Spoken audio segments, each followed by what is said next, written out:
lama ini, yang laki-laki yang di rumah itu hanya Rahmat Sutarto. Rahmat Sutarto itu pun dia memimpin masyarakat, mengembangkan berdakwah langsung ke masyarakat, sementara anak-anaknya disekolahkan di madrasah, diajarkan agama. Nah, yang tiga terakhir anaknya Haji Ahmad Sahab, Zainuddin Panani, dan Imam Muzafar Hashim. Ini masih merantau sekolah di mana-mana di pondok pesantren. Tahun 1926, kalau Pak Sahal lahir 01, berarti beliau berusia 25 tahun.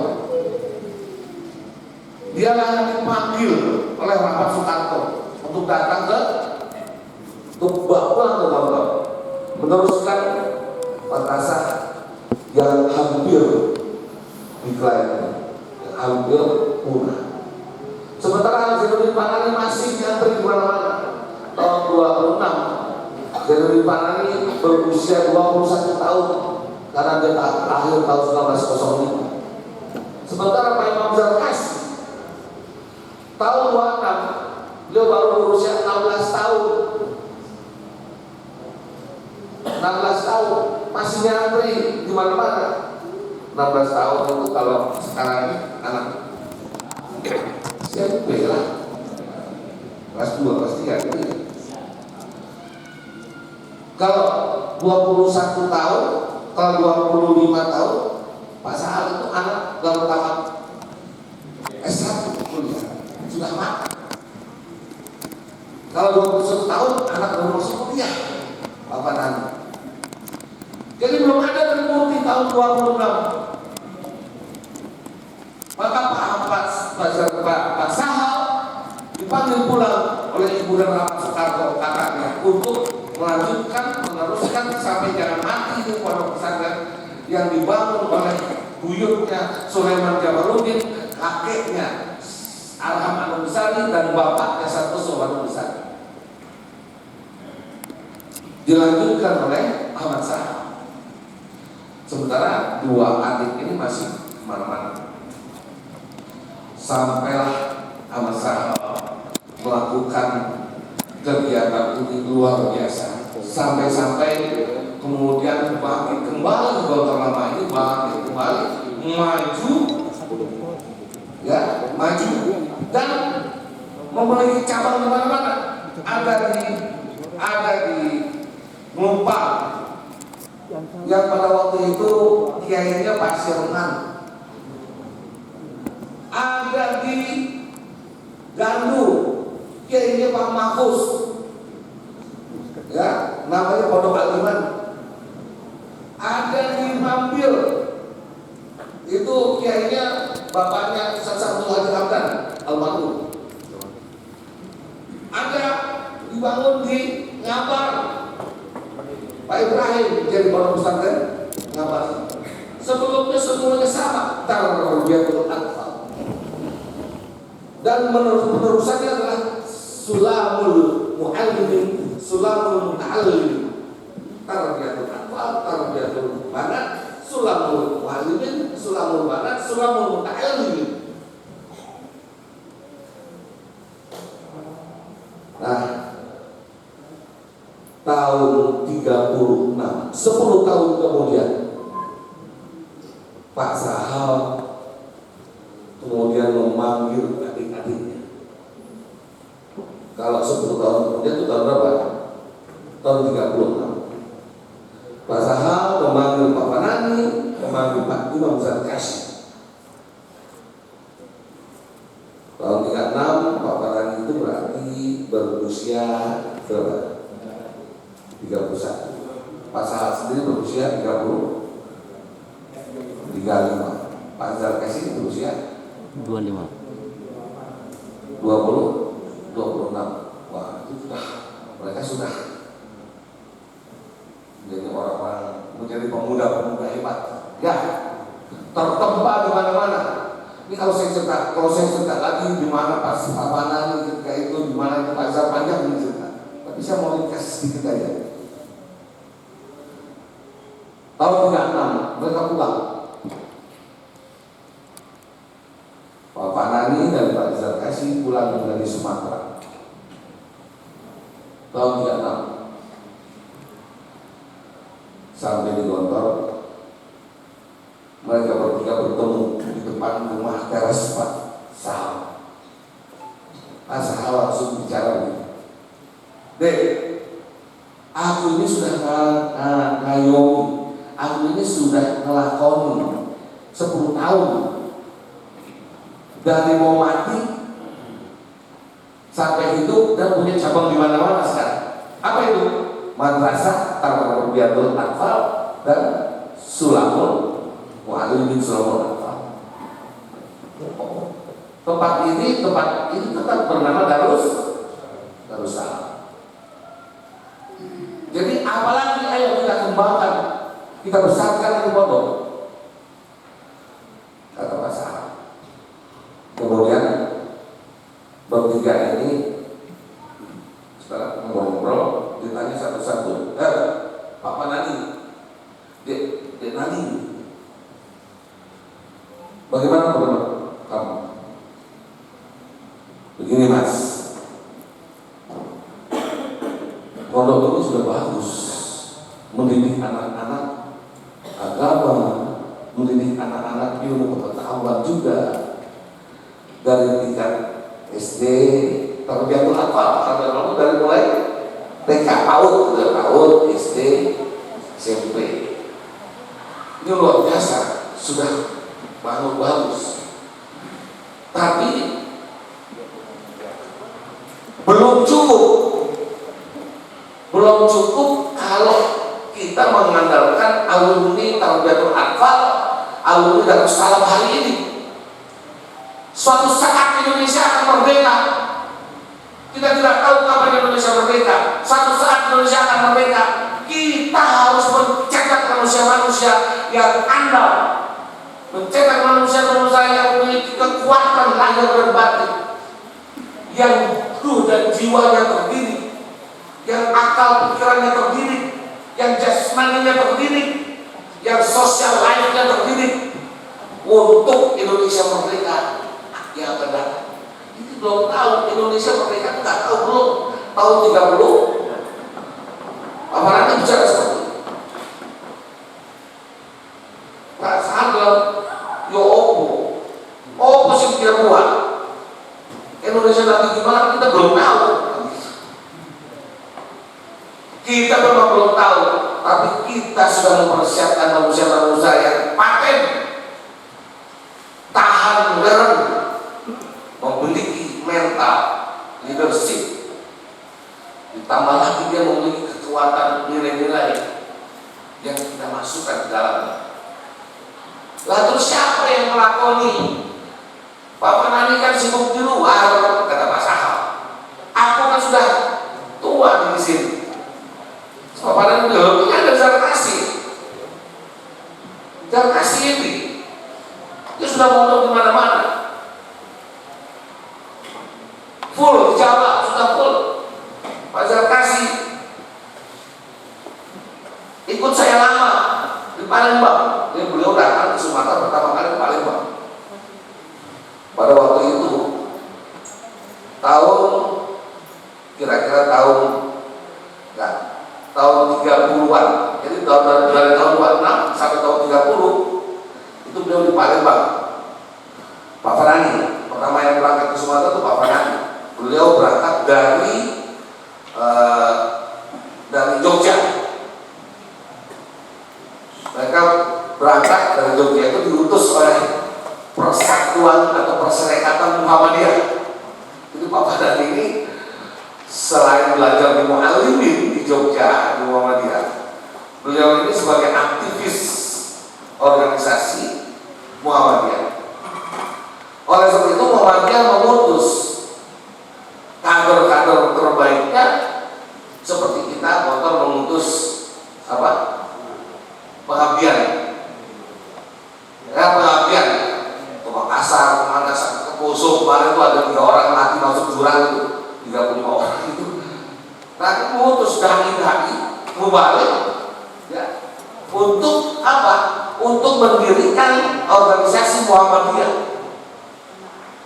dan berdakwah, memberitahukan kepada masyarakat muslim persatuan umat Islam itu harus memunculkan sesuatu yang besar. Apa? Kemerdekaan Republik Indonesia tahun 30-an. Pada waktu itu Pak Fanani diutus dari Muallimin ke Sumatera. Dia bertiga sekitar tahun 26-27. Itu bertiga. Pertama bersama Buya Hamka, temannya. Buya Hamka itu lahir 1908, jadi lebih muda dari Pak Fanani. Kemudian Buya Ahmad Siddiq, Buya Ahmad Malik Siddiq, Ahmad Siddiq. Tiga orang ini diberi tanggung jawab. Pak Fanani, kalian, kamu harus berada di Sumatera bagian selatan, pusatnya di Palembang, mendirikan Muhammadiyah di Palembang dan di seluruh wilayah Sumatera bagian selatan, di Pagar Alam, di Lahad, di Prabu Mulih, di Lubuk Linggau, dan di Bengkulu. Nah, kemudian Pak Buya Hamka mendirikan Muhammadiyah berdakwah di Sumatera Utara, di Medan, Aceh, mendirikan Muhammadiyah di sana sampai di Padang Sidempuan, kalau nggak salah itu. Ahmad Siddiq di Sumatera bagian tengah, Sumatera bagian tengah itu Pekanbaru, Minangkabau, dan Jawa. Itu ceritanya. Nah, jadi Gontor pada waktu itu ya setelah dipanggil pulang, kemudian Pak Fanani dan Pak Zarkasi di Sumatera. Pak Zarkasi kemudian datang tahun 33. Kenapa? Karena tertulis di sebuah buku yang ditulis oleh Pak Zainuddin Panai, Pedoman Pendidikan Modern, itu tahun 34 bersama-sama di Palembang. Pada tahun 35 Pak Fanani menikahi seorang perempuan dari Payakumbuh. Dia adalah ketua Aisyah bernama Hajah Rabi'ah. Nah, ini nenek saya nih yang Payakumbuh yang tadi besok kita lihat acara. Dia seorang penggerak juga ketua Aisyah di Sumatera, di Padang. Dan menikah beliau tak 3 tahun 35 pernikahan itu di Pakan Senayan, Payakumbuh, Kotoran Lampe, Payakumbuh, Pakan Senayan. Di situ ada rumah gadang. Disitulah mereka berfoto. Ketika itu Pak Zarkasi sudah menjadi ustadz di Tawalib karena dia memakai tongkat, baju batu. Kita tahu itu biasanya jadi alim ulama. Buya. Jadi orang yang pakai tongkat, itu sampingnya Pak Fanani.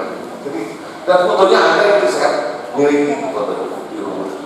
Nah, Pak Fanani menikahi orang Sumatera Barat, Buya Hamka menikahi orang Sumatera Barat dari Padang Panjang sini ya. Ahmad Siddiq menikahi orang Sumatera Barat dari Batu Sangkar. Mereka sepakat menikahi orang Sumatera Barat karena dari Jakarta sudah berpikir, dari Yogyakarta sudah berpikir nanti kalau kita menikah cari perempuan dari orang Sumatera Barat cantik-cantik. Mereka juga pemuda, mereka juga orang-orang hebat, berpikir masa depan supaya anak-anak cucunya juga hebat-hebat. Ya kayak saya. Nah, kemudian mereka dapatkan orang Sumatera Barat tiga-tiganya. Pak Ahmad Siddiq ini beliau berdakwah mendirikan Muhammadiyah di Sumatera, di Pekanbaru, Riau, di Sumatera, di Minangkabau dan Jambi. Dapatkan istri orang Batu Sangkar. Nah, kemudian mereka sepakat juga nanti kalau punya anak laki-laki kita kasih nama sama. Pada waktu itu gerakan dan semangat Pan-Islam nasionalisme mempersatukan umat itu sedang kuat-kuatnya. Semua kehidupan beragama, semua kehidupan perjuangan itu sedang dalam konteks bagaimana mempersatukan umat di seluruh dunia dan Nusantara ini. Maka mereka semuanya sepakat. Pada waktu itu ada sebuah buku fikih yang tidak terkait dengan mazhab, tapi terkait dengan berbagai macam mazhab. Buku itu bernama Bidayah al-Mujtahid, ditulis oleh Ibnu Rushd. Mereka senang sekali dengan buku ini. Muqarraratul Mazahib, ya kan? Nah, dipakailah buku ini, dibaca oleh mereka habis, dan Ibnu Rushd dinisbatkan kepada anak-anak beliau laki-laki. Makanya bapak saya bernama Rushdi Bey Fanani. Buya Hamka bernama anaknya laki-laki Rusdi, dan Ahmad Siddiq anaknya laki-laki Rusdi Siddiq. Rusdi Malik. Jadi teman-teman semua, cerita-cerita seperti ini banyak sekali saya dapatkan ketika saya kuliah di Leiden. Master saya di Leiden itu hari. Memang kebetulan saya di fakultas adab dan sastra dan teologi. Di sana Leiden itu di Rijksuniversiteit Leiden itu ada dua fakultas yang menjadikan satu memunculkan master, fakultas teologi dan fakultas sastra. Ya, fakultas teologi dan fakultas ketuhanan dan fakultas seni dan budaya peradaban. Maka muncullah saya menulis tesis waktu itu berjudul Modernism Islamic Education in India and Indonesia. Ya, pendidikan Islam modern di Indonesia dan di India.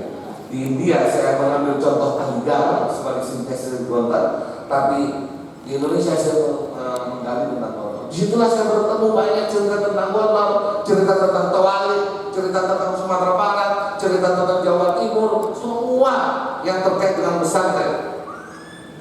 Di situ lega saya menemukan berbagai buku yang ditulis oleh Pak Fanani, Jenderal Fanani, kakek saya sendiri. Saya nggak pernah bertemu dengan beliau. Tahun 67 bulan Juli tanggal 22 beliau wafat. Saya lahir 67 tanggal 13 November. Tapi beliau tahu kalau saya sudah ada di perut ibu saya. Alhamdulillah. Mungkin ini cerita sedikit ya mengawali. Kalau saya cerita panjang sampai sore nggak kelar. Panitia sudah kasih tahu, Pak Ustaz, nanti dilanjutkan. Nanti malam di tempat Ustaz Ferdi. Tapi kita bersyukur hari ini kita bertemu, kita bisa cerita panjang lagi nanti, ya kan? Iya, harus selesai. Iya. Kan, sampai cerita ini belum ada Trimurti. Iya. Sampai saya cerita berhenti ini belum ada